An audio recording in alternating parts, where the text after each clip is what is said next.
Pues yo solamente quiero agradecer primero la presencia de ustedes en esta parte de las actividades del proyecto 15 y decir a ustedes cómo esta ponencia que presentamos Marco Fabio Barrera y yo es parte de su tesis doctoral que la está realizando bajo mi dirección y por tanto dejo en manos de él la presentación. Fabio, si quieres poner también la cámara para que te veamos todos. Sí. Me parece que ya se está viendo. Sí, ya está. Muy bien. Bueno, entonces, pues buenas tardes a todos. Como bien lo decía la doctora Lidia, esta presentación se enmarca en lo que es la investigación doctoral y pues para esta ponencia vamos a presentar esta investigación que lleva por título La reconstrucción dialógica del sujeto en redes sociodigitales. Para esta ponencia nos hemos centrado en la forma en que el sujeto manifiesta reconstrucciones, es decir, el usuario vuelve a construir su imagen y la del otro de forma constante, aprovechando el contexto de las redes con el fin de adaptarse al contexto situacional y mejorar su percepción, así como la manera en que al reconstruirse junto al otro, el sujeto, como usuario, propicia dinámicas de confrontación. Cabe señalar que en esta parte nosotros nos centramos sobre todo en analizar el conflicto dentro del diálogo, no tanto como lo decía en la mañana la doctora Koike, el acuerdo, sino más bien este escenario de conflicto dentro de las redes sociales. Y pues bueno, para la construcción del corpus retomamos diversas propuestas que nos ayudaron a crear una muestra que nos permitió establecer distintos criterios de selección, de acuerdo con la complejidad misma del fenómeno de las redes sociales, así como a tomar en cuenta el enfoque cualitativo de la investigación y la naturaleza que está realizándose en este análisis. Para encontrar un tema que garantice la participación social, nos hemos enfocado en analizar la coyuntura histórica creada por las elecciones presidenciales de México en el año 2018, las cuales fueron reconocidas como las primeras en que se alternó el mandato de un partido reconocido o autodenominado como de derecha, que es el PRI, el Partido Revolucionario Institucional, a otro autodenominado de izquierda, que es Morena, Movimiento de Renovación Nacional, cuyo candidato fue Andrés Manuel López Obrador, o también conocido como AMLO, por las siglas de su nombre. Además de ser, y también otra característica de esas elecciones fue que son las que registraron una mayor participación ciudadana en los últimos tiempos.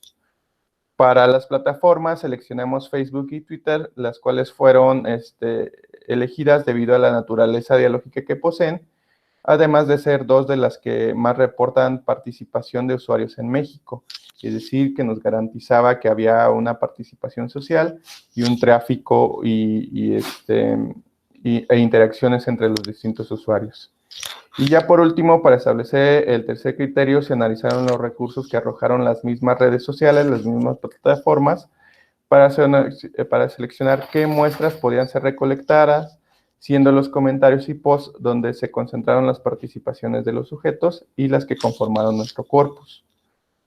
Los posts o tweets son publicaciones que realizan administradores o usuarios en sus páginas, muros o timelines, mientras que los comentarios son respuestas a esas publicaciones. Apremiando el enfoque cualitativo y social de la investigación, decidimos realizar una muestra densa antes que extensa, por lo que el corpus final consta de 10 publicaciones, 5 posts de Facebook y 5 posts de Twitter, de las cuales se extrajeron 100 comentarios para dar un total final de 110 muestras. Ya pasando al análisis, comenzamos por analizar la forma en que el uso de las redes sociodigitales propicia un contexto comunicativo específico. Con el paso de los medios tradicionales de comunicación a los nuevos medios de comunicación masiva, el paradigma comunicativo y la interacción de los usuarios también se modifica. Metafóricamente hablando, los nuevos medios de comunicación ya no son dadores de contenido, como lo era la televisión, la radio o el periódico. Ahora se transforman en contenedores, botellas, donde los sujetos crean y consumen su propio contenido. En consecuencia, la participación del sujeto se vuelve prioritaria y activa. La interacción entre sujeto y medio es más absorbente. Con la participación en general, el contexto de las redes se convierte en un diálogo de todos, una constante discusión entre muchos, al mismo tiempo que el apremio de la rapidez, el predominio de la eficacia y el anonimato y el propio ruido que se desencadena en su diálogo complejiza la comunicación. En este contexto complejo, el sujeto tiene la oportunidad de entrar como otro a la plataforma, alguien ajeno a sí mismo, o construirse de nuevo en las redes. En la interacción con el otro, el sujeto no busca una identidad fija ni se inicia una representación que pudiera traerle consecuencias negativas. Los rasgos de la personalidad que cree tener y los que le atribuye al otro solo se podrán inferir a partir de los intercambios dialógicos que se difunden en las redes sociodigitales en que participa. Para esto, revisemos los siguientes ejemplos que, bueno, cabe señalar que estos han sido transcritos de forma en que fueron emitidos en las redes por los usuarios, conservando su redacción y su ortografía. Las muestras 1 y 2 manifiestan la discusión entre dos usuarios acerca de un tema político. En uno, César González compara a dos personas, es decir, a estos candidatos y a López Obrador, que también lo nombra como el pobre anciano. En 2, Claudia Fuentes Munguía retoma el antecedente de López Obrador, insertando su presencia como sujeto tácito de los verbos chillar, perder y mirar. De forma explícita, AMLO o López Obrador aparece como objeto indirecto del verbo querían, allí marcado con mala ortografía, con K, si querían, y es identificado con el deíptico él. La defensa que Claudia Fuentes hace en 2 de López Obrador deja ver que el emisor no tiene como único objetivo informar un suceso. En este caso, ambos sujetos activan distintos elementos del universo del discurso para formar la imagen de AMLO, a partir de la imagen que tienen de sí mismos y del otro con el que discuten. Esta relación permite mostrar una triangulación de componentes que se ha graficado en el siguiente esquema. En los ejemplos se evidencia que las marcas deícticas son fundamentales, primero, para encontrar la imagen que exhiben los sujetos del diálogo de ellos mismos, y en segundo término, de la persona que están co-construyendo en su universo discursivo. En uno, César González se percibe como un opositor de AMLO, pues lo llama el pobre anciano, y por antonomasia afirma que carece de huevos, es decir, de virilidad, de ciertos elementos como valor, o que son atribuidos precisamente a estereotipos machistas. Por su parte, en 2, Claudia Fuentes Munguía deja ver una ideología opuesta a la de César, pues defiende a AMLO, además de López Obrador. Con sus comentarios, ambos construyen a otras personas, dos grupos que podrían relacionarse con el deíctico ellos, los cuales son estos candidatos que aparecen en 1 y los corruptos de 2. Sin embargo, aunque los mencionan, no son importantes para su omisión. Ambos usuarios se centran en la construcción de él, que es López Obrador. El sujeto no está al pendiente solo del yo y del tú dentro de la discusión. También se preocupa por el juicio de algún testigo, entre comillas, pueda realizar de él. Si se toma en cuenta el esquema anterior, la única forma de que el otro, receptor o testigo, pueda reconstruirse una imagen del sujeto con el que discute por medio del diálogo, de tal forma que todo lo que se diga será empleado para la reconstrucción. En este diálogo, el sujeto también busca apropiarse de los argumentos que más le convengan entre los expresados sobre el tema, de tal manera que surge una polifonía generada por la participación de los distintos usuarios. Dependiendo del campo en que participa, el sujeto reconstruye una representación de su postura, como se ve en los siguientes ejemplos. En la imagen se observa el post que detona el diálogo, el cual informa la posibilidad de dos partidos de perder su registro electoral. En el comentario 3 se observa cómo la usuaria Alice King Se enfoca solo en una parte del mensaje de la publicación para exponer su punto de vista. En 4, Juan Roalonio hace lo mismo, solo que para este usuario no se enfoca en el tema de los registros, sino en cuestionar la postura política del partido de Morena. A partir de este punto, los usuarios dejan de lado el tema de los registros para enfrascarse en la reconstrucción del partido político de Morena como un partido de derecha o de izquierda. Vemos que en 5, Aleskin sigue defendiendo su postura ante el cuestionamiento de Juan Anlonio, pero en 6 no responde el usuario que lanzó la pregunta, sino otro más, Iván López. Trazando la ruta dialógica que desencadena el post, observamos dos argumentaciones sobre las que se centra el diálogo. El primero relacionado con el punto de vista de la usuaria y el segundo criticando a Morena. Los usuarios se centran sobre el tema que más les conviene argumentar de tal manera que el post solo cumple la función de ser un detonante del diálogo y no el centro de la discusión. En el esquema queda claro que hay dos campos muy identificables, uno que busca una reconstrucción positiva, quizá neutra, de Morena y otro que no. Pero además hay que destacar la participación de los usuarios en la crítica, ya que debido a la naturaleza instrumental propia de las redes, se puede observar la co-construcción dialógica y la polifonía. No es solo un usuario el que participa en el hilo, sino en este caso, dos. Pero al ser portales abiertos a todo el público, cualquier usuario con una cuenta puede participar argumentando a favor o en contra o incluso derivar distintas líneas de argumentación.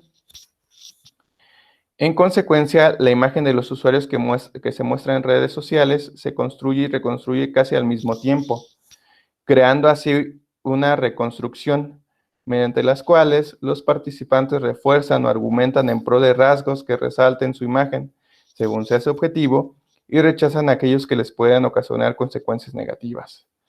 Es también el contexto de las redes donde se exige rapidez y eficacia, que vuelve a las reconstrucciones volátiles, y la infinidad de participaciones potenciales de otros usuarios las hace invisibles y silenciosas. Es decir, que mientras no haya un otro que atente contra el poder de los sujetos que creen manifestar o poseer, pues no habrá un conflicto como tal, o no se evidenciará de forma clara este conflicto.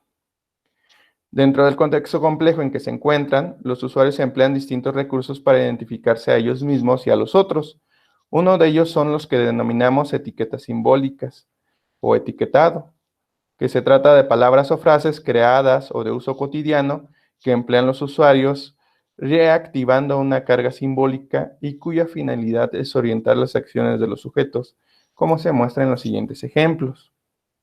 En el ejemplo 7, los hermanos Ruiz o Enos Ruiz manda saludar a los conductores que aparecen en una escena y expresa su apoyo por AMLOP, que AMLOP es una palabra formada precisamente por las siglas del candidato Andrés Manuel López Obrador y con el juego de palabras de LOP en inglés, ¿no? Entonces es AMLO y mezclado con LOP. De inmediato recibe respuesta de Sergio Domínguez Celedonio, quien le indica que su contexto de emisión no es pertinente. En 8, Sergio Domínguez Celedonio exhibe el uso de lo que se ha denominado en este estudio como una etiqueta simbólica. Lo etiqueta como peje zombie, la cual es otorgada a las personas que apoyan a AMLO. Esta palabra mezcla un apodo despectivo con el que se conoce al entonces candidato, el peje, más la palabra zombie. El empleo de la etiqueta convierte al usuario en un ente incapaz de razonar, al mismo tiempo que lo denigra. Al unir la palabra con el apodo del candidato, focaliza al grupo al que va dirigido y busca que el otro realice una acción, en caso de 8, que deje su peje zombies para después. La carga que se le da a la etiqueta varía de usuario en usuario. En consecuencia, se encontró diversidad en su uso y muchas más en las acciones que provoca. Así, en 9, se expone que Hernando Ruiz no solo asimiló la ofensa en el uso de la etiqueta, sino que incluso la toma como signo de identidad. Aunque el usuario reconoce la carga peyorativa que trae consigo al ser etiquetado, utiliza la conjunción adversativa pero con el fin de contrastar su denotación con acciones positivas y resignificar su carga simbólica.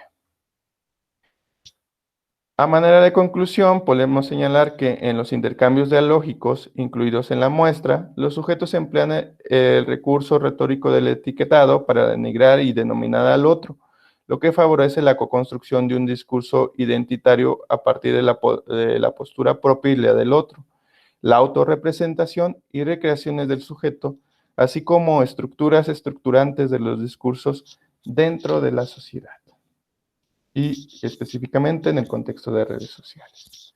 Muchas gracias.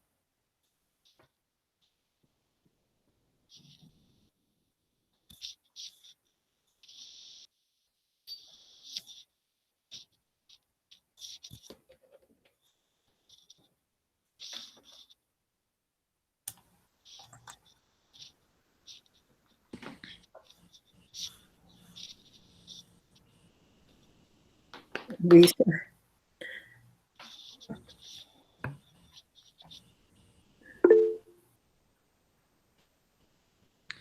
Adelante, yo creo, si pueden tomar la palabra. Pues tal vez, pues, ver si hay alguna pregunta que quieran que podamos responder, que Fabio, que ha sido quien exponga, pues también tenga la mayor participación en las respuestas, pero con todo gusto lo que quiera preguntar de esta investigación que hemos hecho ambos. Yolanda había levantado la mano, sí. El micrófono. Muchas gracias. Carlos González pidió la palabra. Carlos. Sí, perdón. Pues brevemente, porque ya otra vez retomando algunas, tanto analogías como semejanzas y diferencias que habría con la presentación de la profesora Yolanda, preguntarte, Fabio, tú ya nos habías hecho el favor de exponer algo como esto, más o menos, y recuerdo una pregunta muy interesante que te hicieron los alumnos acá en el marco de la maestría en estudios del discurso y también de la licenciatura en lengua y literatura hispánicas, donde, y por eso quiero retomarlo, o sea, la cuestión está del anonimato famoso, ¿no? Ahorita de la presentación de la profesora Yolanda me estaba acordando, bueno, quiero tratar de recordar bien puntualmente cuál fue una serie, una película que acabo de ver, donde pasa esto de las escrituras en el baño, creo que una serie así medio juvenil italiana, y donde unas chicas se empiezan a escribir de cosas, pues, en el baño precisamente, pero una de ellas, su cruzada es por tratar de saber quién es, entonces empieza a analizar la letra, el plumón con el que lo escribió, etcétera, pero no deja de ser muy complicado, pues, porque es anonimato. Pero acá ocurre, pues, cosas muy semejantes, ¿no, Fabio? Nos decías, por ejemplo, el hecho de que uno está interactuando dialógicamente con alguien que se llama Tacita de T56 y que no sabe si es un tipo de ya muy mayor, o alguien cuando, por ejemplo, te gusta a ti tanto sobre hablar de fútbol, ¿no? En estas discusiones que se hacen, pero luego resulta que no sabes si es un chavo de 18 años, de 30, de alguien mayor, o incluso pues alguna mujer, no se sabe todo esto. Entonces esas cuestiones, preguntarte, ¿no? O sea, sí cambia en términos intersubjetivos y de co-construcción. ¿Qué tanto cambian? Porque recuerdo que te lo preguntaron eso, la manera en cómo vamos a ir respondiendo o dirigiendo este diálogo en una discusión, en esta cuestión hasta violenta que ocurre en las redes sociales o como llamamos las redes sociodigitales, ¿qué tanto va cambiando dependiendo de que si yo me voy percatando o voy construyendo para mí mismo de quién se trata, ¿no? O sea, o mínimo, qué características generales tendría con quien estoy pues, peleando, ¿no? En la red. Sí, claro. Yo mismo cuando oía la presentación de la doctora, me daba cuenta de estos no lugares, ¿no? Estos espacios que están pero no están, donde estamos pero no estamos. El baño, ¿no? El baño a mí, y me quedaba pensando, bueno, pues es como lo previo a las redes sociales, hay cierto anonimato, hay cierto no platicar, hay cierto estar pero no estar, ¿no? Y la respuesta, yo por ejemplo, acá en México, no sé si también en otras partes de Latinoamérica teníamos una dinámica que era el chismógrafo, ¿no? Cuando éramos jóvenes, que era escribir cierto mensajito, ciertas respuestas y luego esperar la respuesta de otros, ¿no? Incluso eran dinámicas comunicativas que, bueno, la llevamos ahora también, por ejemplo, en esta situación del baño. Yo recuerdo, por ejemplo, ahí en la Facultad de Letras que luego que incluso hicieron, ¿no? Pusieron un espacio para que escribieran cuando estuvieran en el baño en la facultad de la Universidad Michoacana. Entonces era la respuesta y era el comentario y esperar la respuesta. Incluso algunos se ponían por ahí muy, muy artísticos y ya no querían borrarlos, ¿no? No querían que se borrara porque, pues, al final de cuentas era la facultad de letras y se ponían explícitos. Entonces, llevándolo a las redes sociales, pues las redes sociales es algo muy similar. Por ahí platicábamos con el doctor Bernardo en alguna de las ocasiones que tuvo la oportunidad de revisar mi trabajo, de si realmente era que, bueno, a veces las personas entraban a las redes sociales solamente a ver qué había, ¿no? A entretenerse, a disfrutar. Sí, efectivamente, pero también entran al conflicto.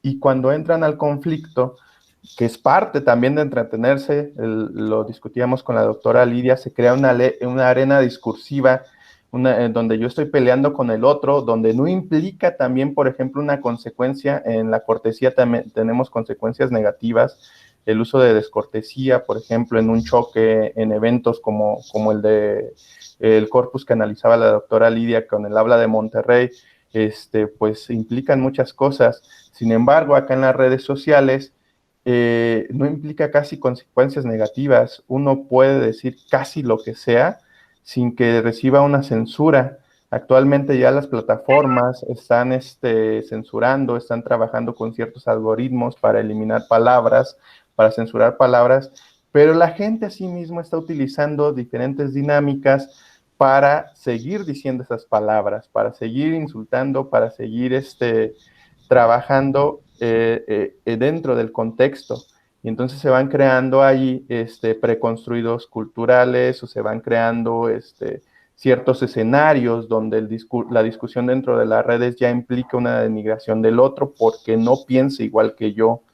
En la tesis nos damos cuenta, por ejemplo, que en la discusión una de las cosas que se hacen es entrar directamente al hipervínculo del usuario, ver el otro usuario qué hace, escribe feo, a qué equipo de fútbol le va, a dónde vive, es moreno, tiene hijos, qué música oye, y de inmediatamente discriminarlo.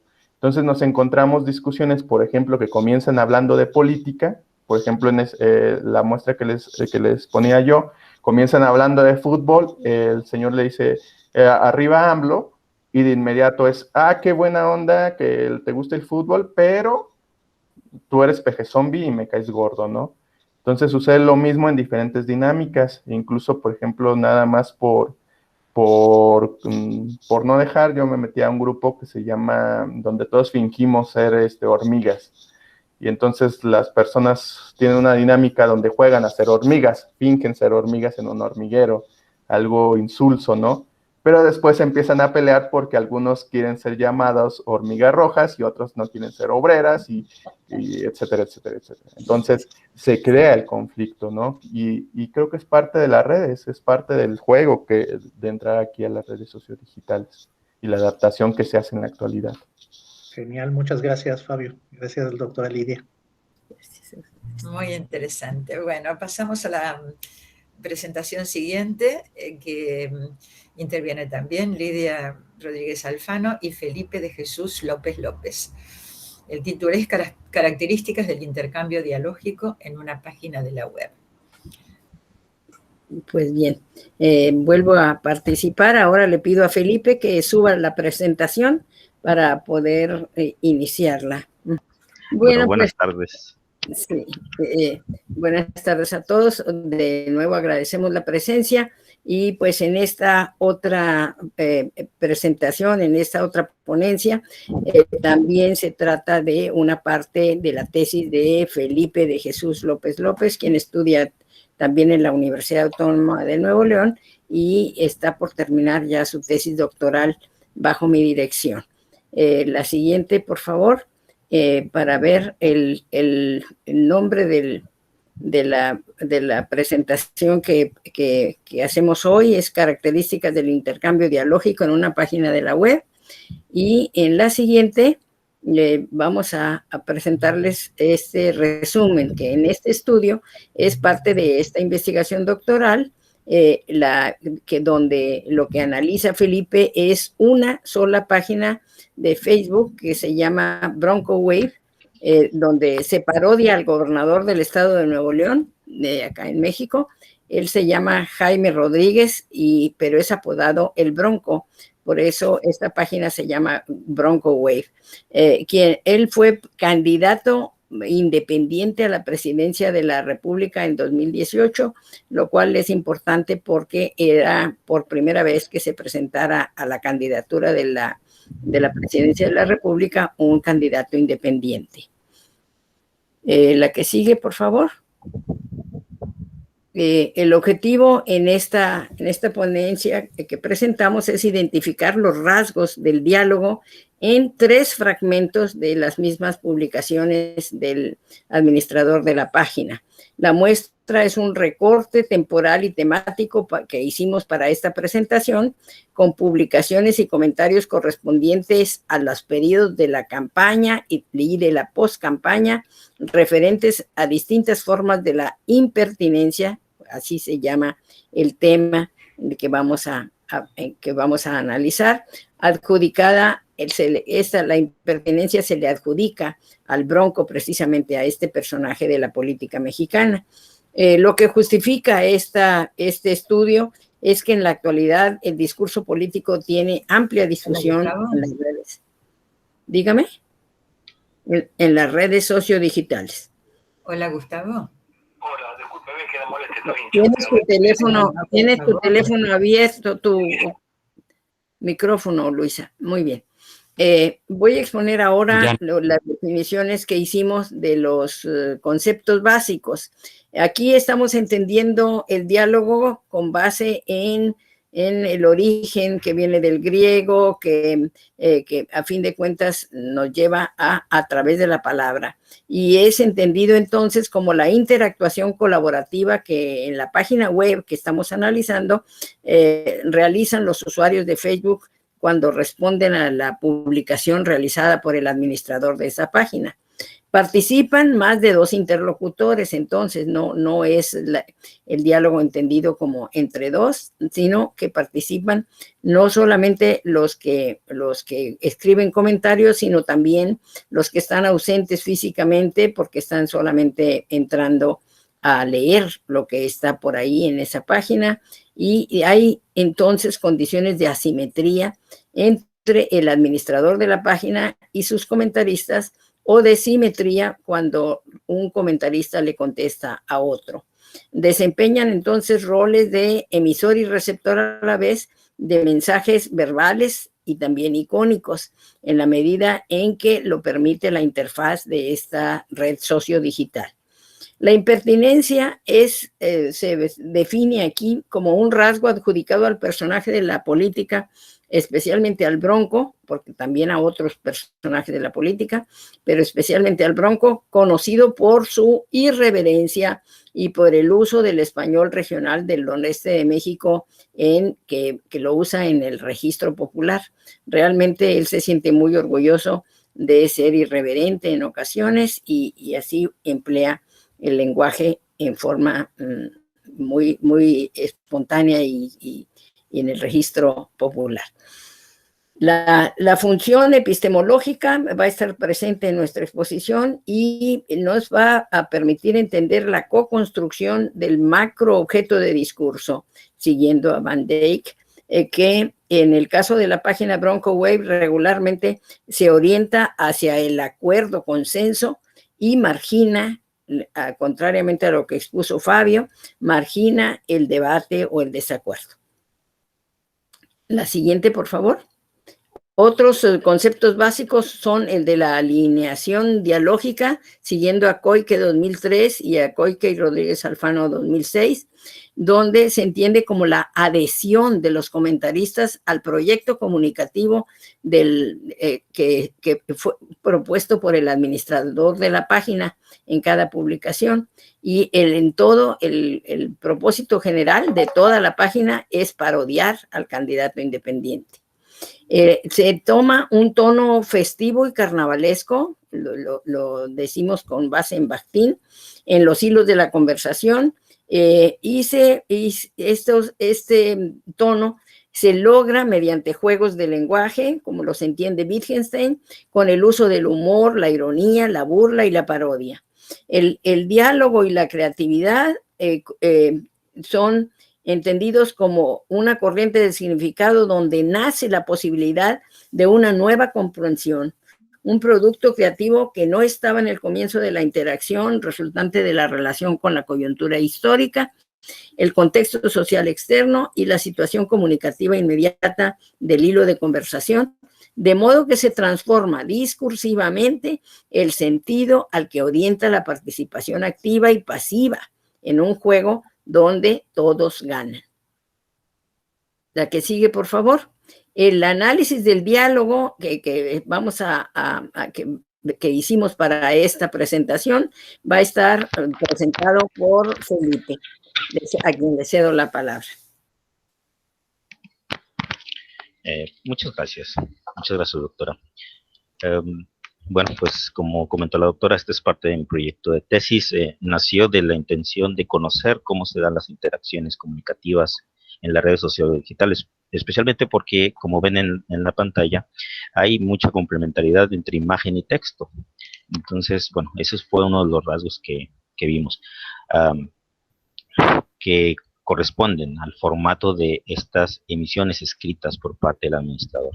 Hablábamos de que hay cierta simetría, puesto que el administrador de la página, el creador de la misma, es quien controla quién participó, quién no, y tiene la prerrogativa por parte de la plataforma de hacer uso de la censura, aunque no encontramos evidencia de ello. Sus publicaciones, que son las que detonan los diálogos, por la cuestión que acabo de comentar, empiezan regularmente con el vocativo raza, que acá en el noreste de México puede trazar su origen hasta antes, ¿no? Pero se popularizó en el cine de oro mexicano con Eulalio González Piporro, un personaje que retrata al mexicano norestense y que utilizaba este vocativo frecuentemente. Desde entonces, ya de los años 40 y 50, pues ha sido como un lugar común con el cual sirve para identificar y para identificarnos a los que somos del noreste del país.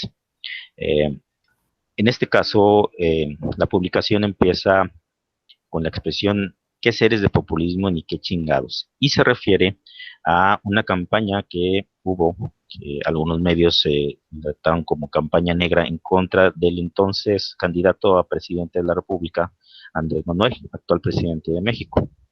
Y en este caso lo que hace el administrador es retomar una imagen, hacer un fotomontaje y en vez de retratar a los personajes que aparecen en la serie, los cuales hablaremos más adelante, utiliza a políticos locales muy reconocidos aquí en el área metropolitana de Monterrey, aunque quizás no lo sean en todo el país.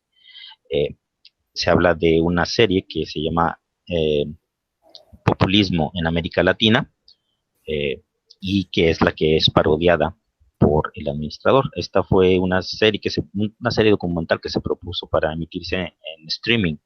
No recuerdo si a través de Netflix o alguna otra plataforma, pero semejante. Entonces, bueno, aquí es una burla también hacia la campaña política, pero también hacia todo lo político, ¿no? Cómo se maneja la política en esta coyuntura. Entonces,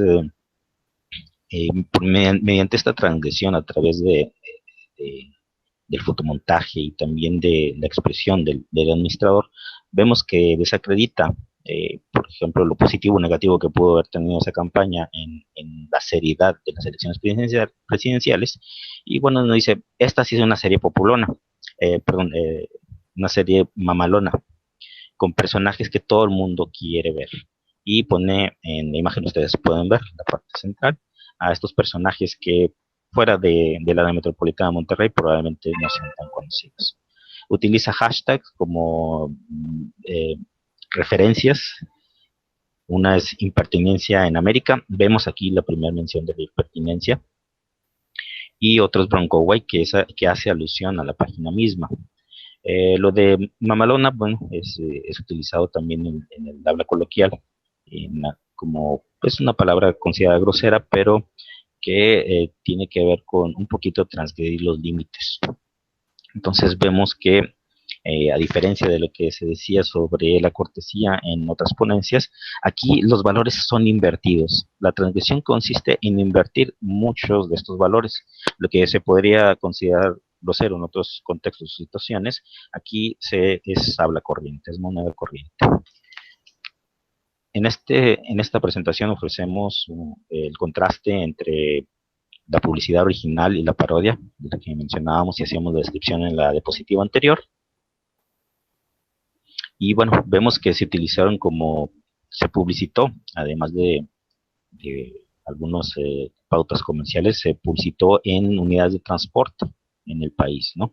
Originalmente aparecían tanto el aludido Andrés Manuel López Obrador como Hugo Chávez, Perón, Lula da Silva, y pues estos fueron sustituidos por personajes como el mismo Jaime Rodríguez el Bronco, que fue candidato independiente, como lo mencionó la doctora, a la presidencia de la República.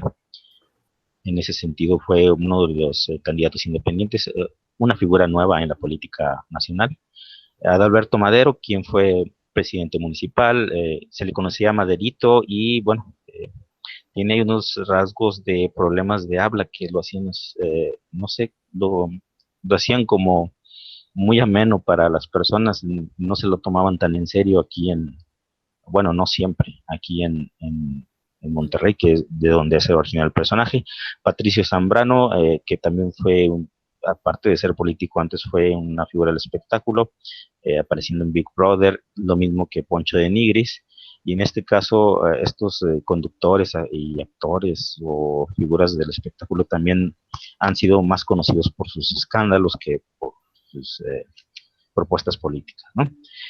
Respecto a esta publicación, vimos un diálogo. En este caso hay distintas formas de diálogo. Hay los que pretenden tener los comentaristas, y llamamos comentaristas a aquellos que responden a la publicación, el diálogo que mantienen o dejan abierto con el administrador, y también otros diálogos que se cierran sobre sí mismos y se incrustan en este hilo de conversación abierto por el administrador, pero como unos diálogos subalternos, ¿no? Vemos aquí a David Soto, que es mencionado por Aide Molina. Solamente se menciona su nombre de usuario. Sabemos que por la configuración de la plataforma esto es un enlace que va a ver ese participante, y este responde con un llano jajaja, ¿no? Con una onomatopeya. Vemos que de esa manera se alinean los tres. ¿Por qué? Porque a la publicación de burla y de parodia que hace el administrador, vemos que de Molina llama a uno de sus contactos para que vea esa publicación, para que la atestigue. En ese sentido, creemos un poquito, pensando en lo que ya se dijeron en las conferencias anteriores, sobre todo en la inaugural, que no se trata de buscar una persuasión o un convencimiento, sino que esta alineación es más como de una índole emotiva, ¿no? Por eso contesta, y es válido que conteste con solo la risa, como una complicidad. David Soto, Aide Molina le comenta a David Soto: te estás perdiendo esta época de impertinencia. Ahora, aquí hay distintos, está la situación donde aparece la publicación que parodia el administrador, pero también está el contexto, la coyuntura, ¿no? Que el candidato Jaime Rodríguez el Bronco es conocido precisamente por actitudes muy poco serias o formales, y que son algunas veces tomadas como bufonadas, ¿no? Hay una referencia explícita a la impertinencia en las redes, pero también fuera de ella. Y a su vez David Soto le contesta: la estoy siguiendo de las redes. Hay una justificación del intertexto, porque nuevamente se empalman tanto la situación del diálogo, donde se incrusta esta conversación en el hilo de conversación mayor, que a su vez forma parte de la página Bronco Web, y se hace referencia tanto a la situación que se presenta como al contexto que la suscita, ¿no? Y a esta serie de impertinencias que ha manifestado, son conductas de Jaime Rodríguez y que han sido muy publicitadas porque son parte han estado enmarcadas en su campaña por la presidencia. Aquí se elaboró un esquema dialógico. Como mencionas, bueno, el administrador hace su publicación, se da un marco de referencia. Aquí lo anclamos principalmente a la impertinencia, aunque hay muchos otros rasgos que vale la pena analizar, pero como es el tema de nuestra ponencia, quisimos aquí darle mayor relevancia, y vemos que hay una alineación del comentarista A con el comentarista B. Se forma un subdiálogo, es un diálogo entre los comentaristas, ya no se toma en cuenta el diálogo iniciado por el administrador, solamente fue un detonante. Esto sucede frecuentemente, hay veces que solamente se comenta, es decir, se dialoga con el administrador o se pretende abrir un diálogo con el administrador, no tan frecuentemente el administrador participa respondiendo a todos los comentarios, de hecho es raro cuando participa, pero se mantiene un diálogo. Y como mencionó la doctora, también pasan los testigos, ¿no? Alguna huella de estas lecturas las podemos ver en las reacciones, en los likes, por ejemplo. Vemos que esta impertinencia, en este caso, se asocia a las figuras locales por lo que se mencionó, ¿no? Que son personajes que en sus desatinos han sido caracterizados como impertinentes también. En este caso, y creo que voy a adelantar un poco, la impertinencia se asocia al estado de la ebriedad, al alcoholismo, a un alcoholismo que se le achaca a Jaime Rodríguez Calderón. También es una imagen que el mismo entonces candidato y actual gobernador de Nuevo León no se preocupó en desmentir, por el contrario, lo utilizó como una forma de identidad y llegar más a la gente. Aquí vemos que... pasar a la otra diapositiva, Felipe, por favor. Sí, doctora. A la siguiente. Aquí vemos una publicación post votaciones, también es una publicación del administrador, que es la que va a detonar el siguiente diálogo. Creo que se fue hacia atrás, Felipe. No fue hacia adelante, sino hacia atrás. ¿Ya habías expuesto esta? No, doctora. No, bueno, perdóname. Empiezo con el mismo vocativo, es una fórmula que se repite, y en este caso comenta el administrador un tuit que se publicó en el Twitter oficial de Jaime Rodríguez. Como ustedes pueden ver, se presenta el mismo como el Bronco, es oficial, vemos ahí la espita, ¿no? Donde es aceptada esta cuenta como oficial, y dice: qué bonito día, dormí mucho ayer, de que me perdí. Y en esto hace Jaime Rodríguez Calderón referencia a las votaciones, porque fue una publicación que se da posterior a las elecciones presidenciales en México. Entonces pregunta al administrador: ¿cómo ven al tío Bronco? En referencia a la imagen, ¿no? Y él propone como explicación que andaba bien crudo ayer y no supo qué pedo. Es más, que medio se le andan olvidando los últimos 6 meses, es decir, las campañas. Se añaden los hashtags: vas derrotado corazón, esta hace referencia a música popular mexicana, sobre todo aquí del noreste, música regional, y nuevamente la autorreferencia a la página Bronco Wave. Bueno, entonces vimos que el vocativo raza aquí se refiere a la familia, pero también puede ser la familia ampliada, incluso abarcar los amigos. Esto está registrado en el Diccionario Español de México, y lo que ya referíamos sobre Eulalio González Piporro, ¿no? Que fue utilizado por este personaje, o popularizado más por él. Tío o tío Bronco es otra parte de esta fórmula que se utiliza cuando se habla o se hace referencia al personaje político, y pues expresa cierta familiaridad. No es como en otros países donde se refiere como a un sujeto, un individuo, a este tío, ¿no? Aquí se refiere o utiliza un poco como la figura familiar, aunque no sea una persona que pertenezca a la misma familia. En cuanto a la cruda, pues se refiere a la resaca del estado después del alcohol, y él no supo qué pedo, no entendió el problema, no entendió la situación, es decir, se perdió, se extravió. A eso se refiere el comentario del administrador. Entonces, uno de los comentaristas, en este caso Gilberto Marcos, responde: tío panza de botella de caguamón vacío y tirado después de una peda triste. México no está listo para su impertinencia, sos grande. En este caso se critica el habla del personaje y hay una reprobación matizada sobre todo pues por su imprudencia, ¿no? En su actuar, en sus publicaciones, en su conducta en general. Y que rompe con el ámbito de la formalidad política, ¿no? Que se esperaría de estos personajes. Inicia la fórmula con el tío Panza, es una fórmula típica de esta página. Entonces ya vimos que se utiliza tío para referirse de alguna manera como de cariño, pero también para facilitar la burla, ¿no? Una cercanía con el personaje, una supuesta cercanía. Y Panza se utiliza para caracterizarlo porque pues sí tiene un vientre un poco prominente, pero aquí en México, por ejemplo, se le relaciona este vientre lustroso, diría mismo Eulalio Piporro, con la embriaguez nuevamente, ¿no? Y pues bueno, se asocia el vientre con, en este caso, con la botella de cerveza, que es una botella de tamaño familiar, el caguamón, el caguama. Ahora nos habla de un estado de abandono vacío y triste, ¿no? Vacío y tirado tras una borrachera. Todos estos elementos sirven para identificar al personaje, pero también de algún modo son una identificación popular. Hay un encomio burlesco, ¿no?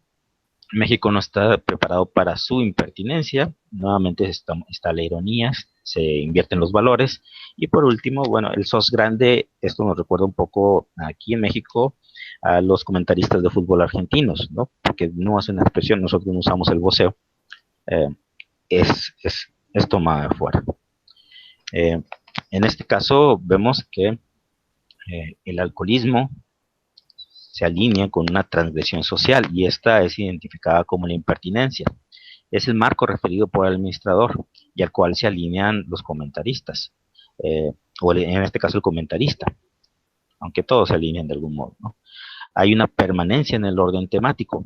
En ese sentido, el diálogo sigue. El crudo despertar del sueño político provoca la burla y la ironía. Entonces vemos que es ridiculizada la ambición política y se considera de algún modo como un sueño de embriaguez. Aquí lo tenemos en otro esquema sintético, ¿sí? Vemos que la parodia y la burla y la ironía son consistentemente los recursos que emplean tanto el administrador como los comentaristas, precisamente para, a su vez, ellos responder a la impertinencia con impertinencia, a la transgresión que hace el Bronco y contestarle con otra transgresión, y a sus muy serias intenciones, a pesar de que utiliza o hace caricatura de su mismo personaje, pues bueno, estos son reivindicados por los comentaristas y son reapropiadas por ellos para expresar de algún modo su inconformidad con la conducta de Jaime Rodríguez. Bueno, yo creo que voy a escribir rápidamente vemos el vocativo raza, ha visto este hombre, aquí vemos que se parodia a los mensajes estos de búsqueda de personas desaparecidas y le expresa el administrador que pues no ha hecho mame, es decir, no ha hecho ruido, no ha hecho relajo, no ha hecho borlote, no ha transgredido, no se ha comportado como habitualmente hace. ¿Por qué? Porque después de las votaciones hubo un silencio en sus medios. Él utilizaba mucho las redes sociales, Twitter y Facebook, y después del periodo de votaciones ya no se usó de estos recursos digitales. Entonces se sugiere que le piquen la panza para que salga a hacer desmadre, nuevamente es relajo, y vienen los hashtags. Vemos a un Jaime Rodríguez efusivo. En este caso, Oscar Leal utiliza la misma figura, pinche tío panza de Javier Duarte, un político veracruzano también, acusado de corrupción. Estuvieron chidas sus vacaciones estos 6 meses, se refiere al periodo de campañas, pero qué bueno que regresa con su impertinencia a robarnos más aquí en el estado. Nuevamente se hace uso de la ironía, y se le relaciona con esta cuestión del vientre con lo grotesco, ¿no? Vemos nuevamente que se hace uso de la hipérbole, píquenle la panza es como espolénlo, ¿no? Sobre todo de su rasgo característico que es la impertinencia, entonces hay una metáfora aquí. De resultados, bueno, vimos que la colocación tío panza, la hiperbolización, la expresión grotesca que mencionamos con Bakhtin es coherente con el continuum que caracteriza el humor y las expresiones emotivas que se dan en estos hilos de conversación. dominan la risa, pero también el espíritu carnavalesco, ¿no? Porque cada uno de los comentaristas en sus respuestas, cuando se alinean, van siendo de alguna manera comparsas. Algunos solamente dan la risa, hay otros que, como este último comentarista, dan versiones de ciertas construcciones que encontramos en los comentarios, que si bien no enriquecen, sí ofrecen variantes de estas formulaciones, ¿no?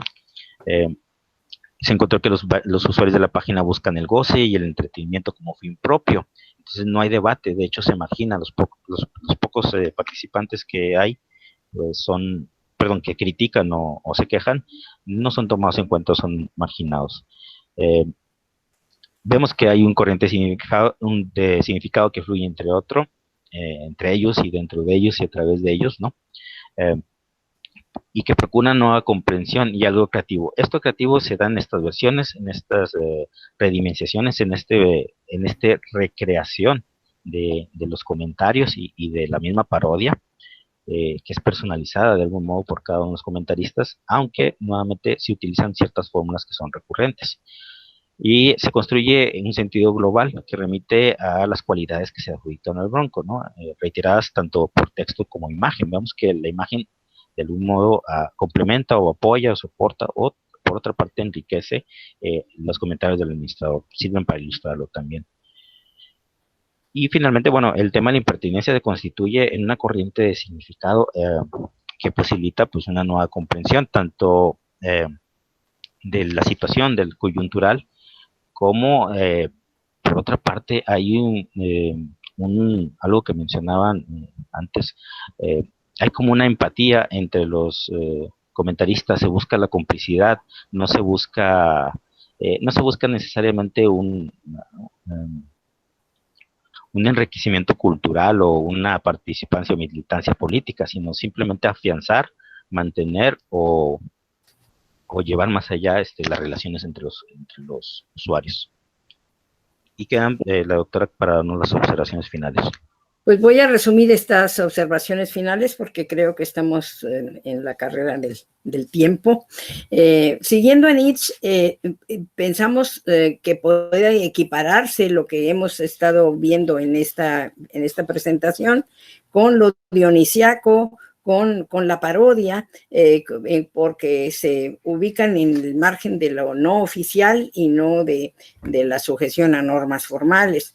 Las características que más se revelan en los diálogos examinados es que en su emisión se cumplen primordialmente los principios de cooperación, como las presenta Grice, y el principio de relevancia postulado por Sperber en Wilson.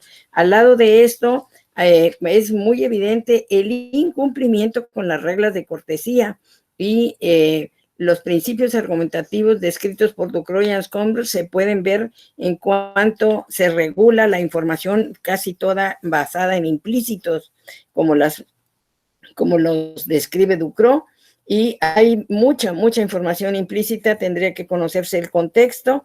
Esto es que sin embargo, se va sintiendo la orientación del sentido y los principios del control discursivo, como lo pone Foucault, pero en vez de que las posibilidades de producción y recepción de los discursos, como él los describe, nos lleven al tabú, aquí es más bien el rompimiento con los tabúes. Por último, la relación del discurso con el poder. Se observa que en el continuo uso del humor en torno al personaje del Bronco, pese a que él sigue siendo el gobernador del estado de Nuevo León, este personaje es tratado como si fuera un compañero de juerga al que se le habla de tú y con un lenguaje bastante obsceno. Esto nos muestra un funcionamiento del poder muy diferente al que hubiéramos visto en otra relación del político y sus subordinados. Es todo e muitíssimas gracias. Eu sou da Unesp de Araraquara, aqui é a Universidade Estadual Paulista, aqui do Brasil, e a minha apresentação hoje vai ser sobre um seriado televisivo dos Estados Unidos que se chama Once Upon a Time. Não sei se todos são familiarizados, se conhecem essa série, mas ela ficou bastante famosa em 2011 é uma série que ficou muito, muito conhecida por conta do trabalho que a Disney fez de trazer vários personagens dos contos de fadas que eles já produziram em animação, e agora eles trazem esses personagens e essas histórias de uma forma um tanto diferente, de forma ressignificadas e de formas entrelaçadas. Esse seriado, ele vai ter como eixo principal da história o conto da Branca de Neve e os Sete Anões, o que é muito simbólico, é muito forte quando pensamos que essa animação foi a primeira longa-metragem que a Disney fez lá em 1937. Então, é muito importante nós lembrarmos disso, porque vários pontos, várias valorações que estão presentes na animação e também no conto dos Irmãos Grimm também vão estar presentes no seriado. E outro ponto bastante importante dessa produção, dessa série, é o fio condutor escolhido para poder construir as histórias, que é a maternidade. Então, durante ali todas as 7 temporadas do seriado, a questão da mãe, do amor materno, vai ficar muito presente e muito forte, tanto na construção da narrativa, quanto para a evolução das personagens. A partir, então, desse seriado, dessa produção, nós selecionamos uma personagem muito importante, de grande peso ali dentro, que é a Rainha Má, reconstruída ali no seriado, originalmente trazida da Branca de Neve, mas agora ela vai ter uma outra proposta. Vai ser uma personagem trabalhada no seriado de uma forma em que ela vai ser, às vezes, uma pessoa má, às vezes vai ser uma pessoa boa, e isso tudo entrelaçada com o tema da maternidade. Então, nós selecionamos essa personagem por conta justamente do destaque que ela tem no seriado e também por conta da recepção dela do público, né? Nós durante a escolha dessa personagem, nós percebemos o quanto ela chama a atenção do público, e isso é muito simbólico, justamente por conta dessa interação que nós vamos ter entre o seriado e esse público-alvo, como que vai ser essa relação e como que isso vai se refletir no consumo, vamos dizer assim, do público com o seriado de Once Upon a Time. Para desenvolver, então, essa nossa apresentação, é importante a gente ressaltar que o trabalho é desenvolvido tendo como perspectiva teórica o círculo de Bakhtin. Então, assim, vários conceitos chaves ali do círculo, como diálogo, enunciado e sujeito, acabam sendo de grande destaque.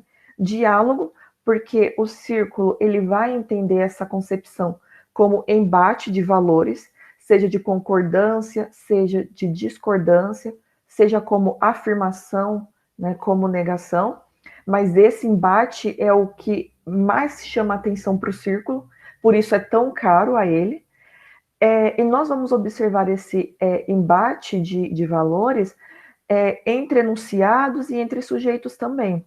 Igual, por exemplo, quando eu trago, e como já foi mencionado, quando eu trago esse seriado de Once Upon a Time para análise, eu não tenho como observá-lo, como analisá-lo, sem trazer a animação e sem trazer o conto, que é extremamente importante.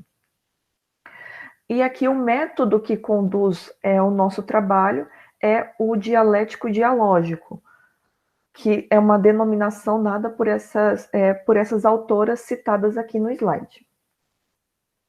Em sequência, aqui eu trouxe, então, três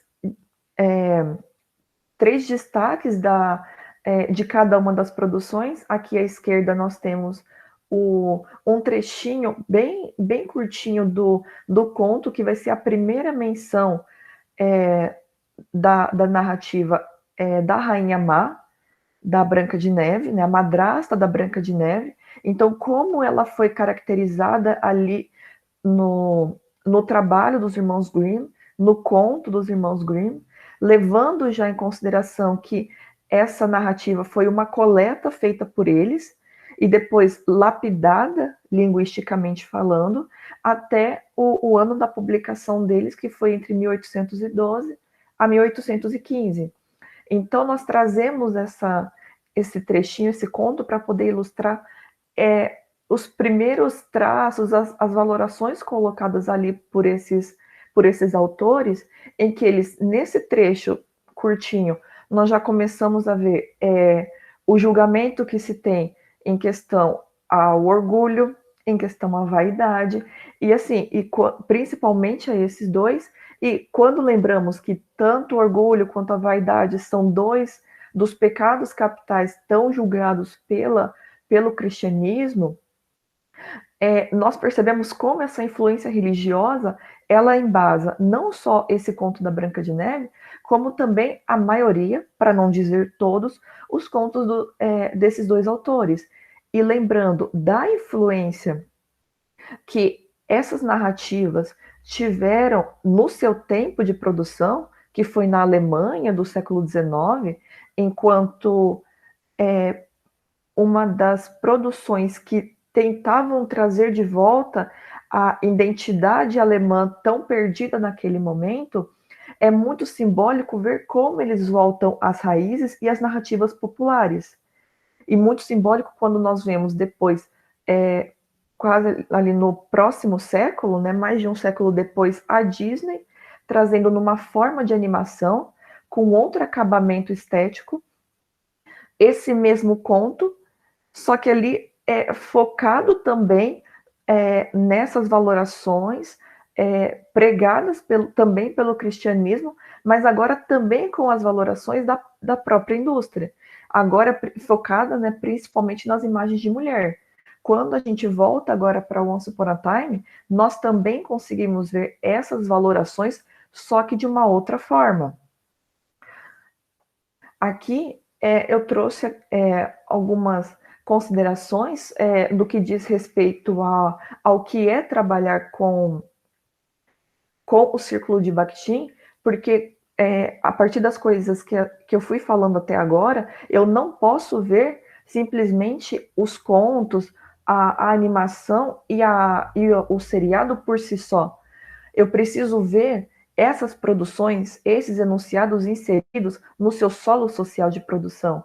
Até porque, quando eu penso nessas produções enquanto respostas, não só a enunciados que vieram antes deles e que também virão depois, eu também estou considerando essas produções como respostas ao tempo em que elas foram produzidas.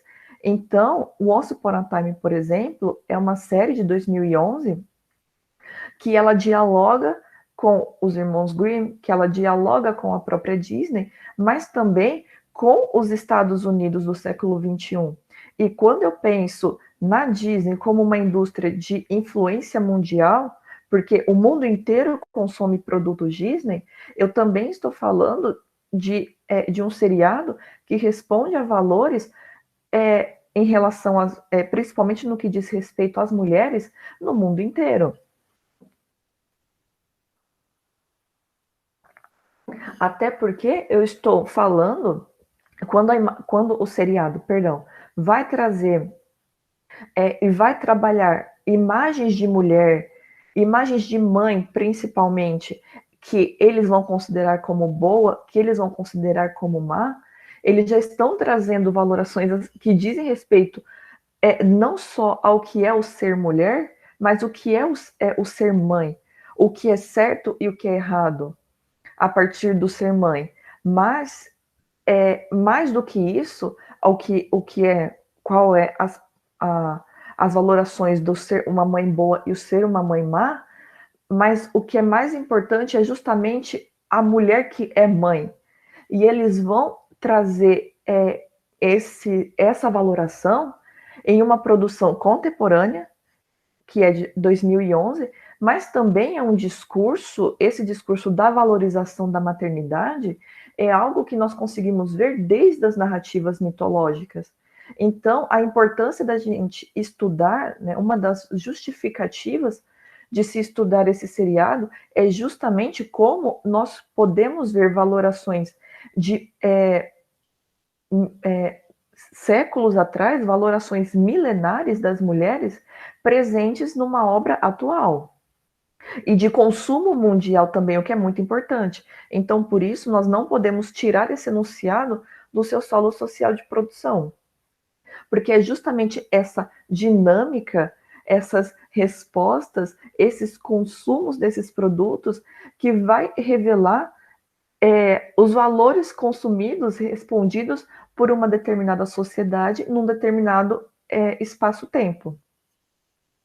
Aqui, a título mesmo de ilustração, eu trouxe um fotograma de um episódio da segunda temporada, é o episódio 9 da segunda temporada, em que nós temos aqui agachada aqui de joelhos a Rainha Má, junto com o filho adotivo dela. Só a título de uma rápida contextualização, na primeira temporada, essa personagem, ela foi construída de uma forma extremamente má e que passava por cima de todos e todas para poder fazer as suas vontades, para poder cumprir aquilo que ela achava que era certo. Nesse momento já da segunda temporada, nós vemos uma outra mulher que quer melhorar, que quer ser uma pessoa melhor por conta do filho. Então nós temos aqui um trabalho de um seriado em que vai resgatar essa ideia, né, essas valorações, essa exaltação da maternidade, da mulher que pode ser tudo que ela quiser, que ela pode conseguir qualquer coisa a partir do momento em que ela decide fazer tudo pelo filho. Ou seja, em que ela decide ser uma mulher melhor para ser uma mãe melhor. Então percebam como esses dois seres, né, o ser mulher, está automaticamente intrínseco ao ser mãe. Isso é muito simbólico quando nós vemos, quando nós pensamos, por exemplo, nessas ondas mais conservadoras que nós estamos vivendo hoje no mundo todo, como se resgata valores mais conservadores nessas produções contemporâneas e que principalmente atingem as mulheres, né? Principalmente e primeiramente vão atingir as mulheres. Então, nós colocamos aí trabalhado, nós conseguimos ver nesse seriado uma idealização do que é a maternidade, no sentido de a mulher conseguir fazer tudo o que ela quer por ela ser mãe, não só conseguir, mas ela poder fazer como se ela tivesse aval, permissão para fazer tudo o que ela quer, porque ela é mãe. Então, às vezes, nós conseguimos ver na personagem da Rainha Má momentos dela de extrema crueldade, mas que são também justificados porque ela faz tudo pelo filho dela. Então, a gente tem aqui dois pontos muito importantes e um tanto problemáticos, vamos dizer assim, que é a reafirmação da obrigatoriedade da mulher em ser mãe, e também nós temos toda essa idealização da maternidade que vem desde os tempos mitológicos, que é reafirmado no cristianismo, principalmente na imagem da Virgem Maria, de que a mulher, quando mãe, ela tem permissão, vamos dizer assim, ela tem aval para fazer qualquer coisa, mesmo que seja algo considerado moralmente mal, porque assim, como ela está fazendo pelo filho, na condição de mãe dela, então ela vai ter essa permissão, essa carta branca para poder fazer o que quiser. E isso fica claro e é explorado durante a série inteira. Então aqui, gente, a proposta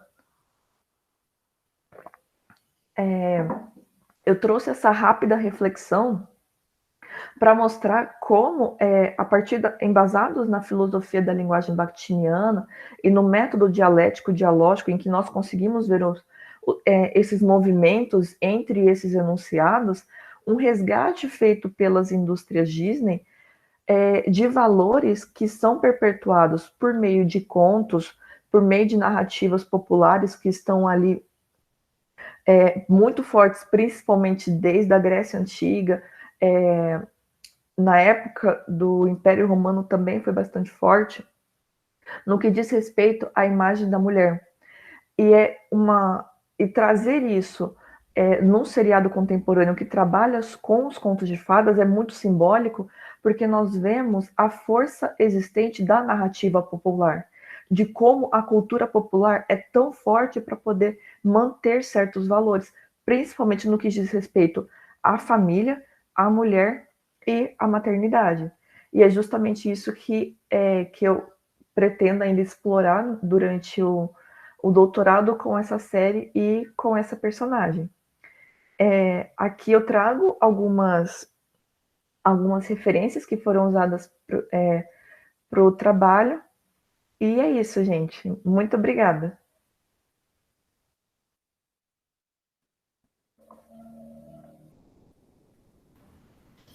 Muchas gracias, Ana. Y queda abierta la posibilidad de hacer comentarios o preguntas. Va para vos también, Ana, si quieres agregar algo o preguntar algo vos.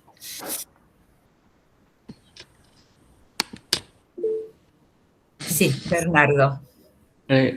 Una pregunta. Vamos, ¿es posible vincular esta estructura de la serie, particularmente de la figura de la maternidad, con un discurso actual sobre el rol de las mujeres es esa historia fuera de la historia del cuento original, de la fábula original, donde ahora se muestra como una,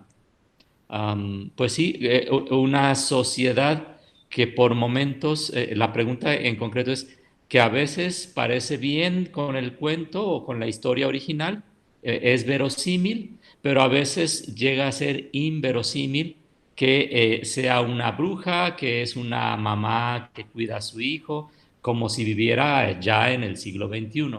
Entonces, no sé si ahí hay una manera de, bueno, si está contemplado en la investigación y si ha tenido algún resultado, porque creo que esto se ha vuelto una tendencia, particularmente en producciones de Disney, mostrar a la mujer fuerte, empoderada, que puede hacer otro tipo de cosas, pero por momentos termina siendo ya distante del relato original, a tal grado que podría juzgarse inverosímil si se compara con el relato original. Puede ser verosímil si uno no conoce el relato original.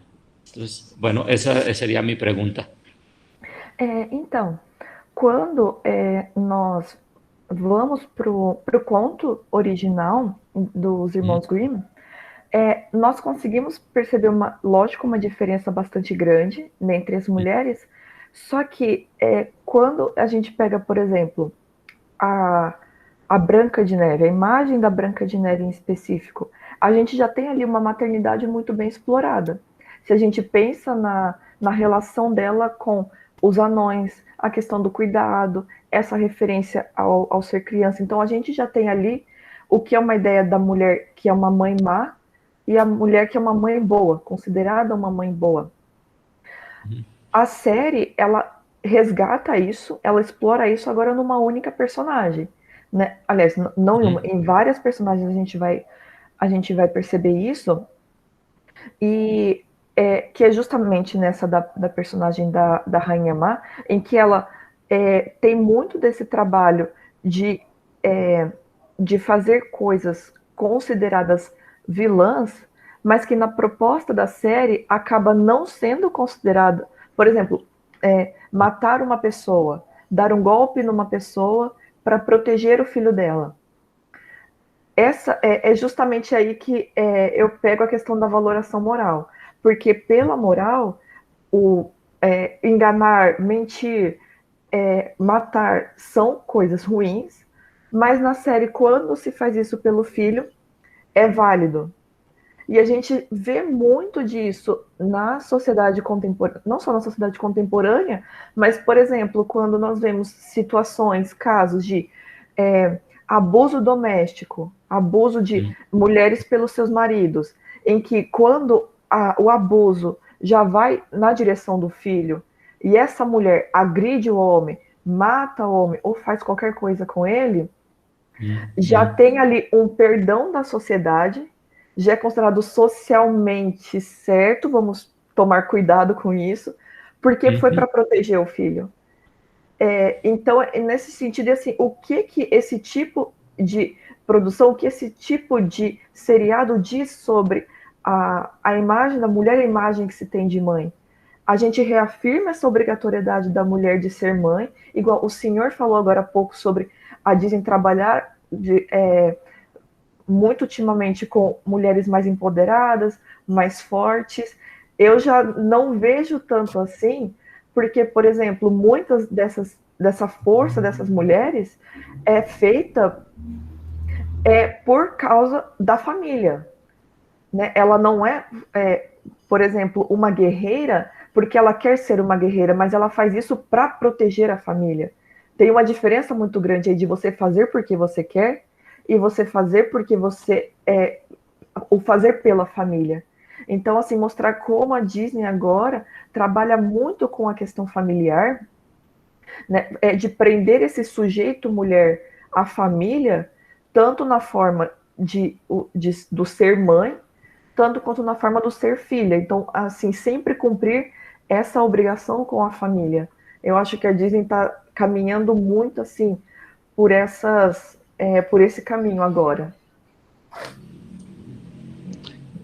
Sí, gracias. Obrigada pela pergunta. ¿Alguien más quiere comentar o preguntar algo?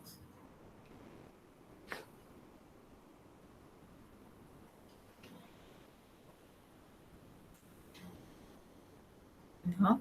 Ana, ¿vos tenés algo que agregar?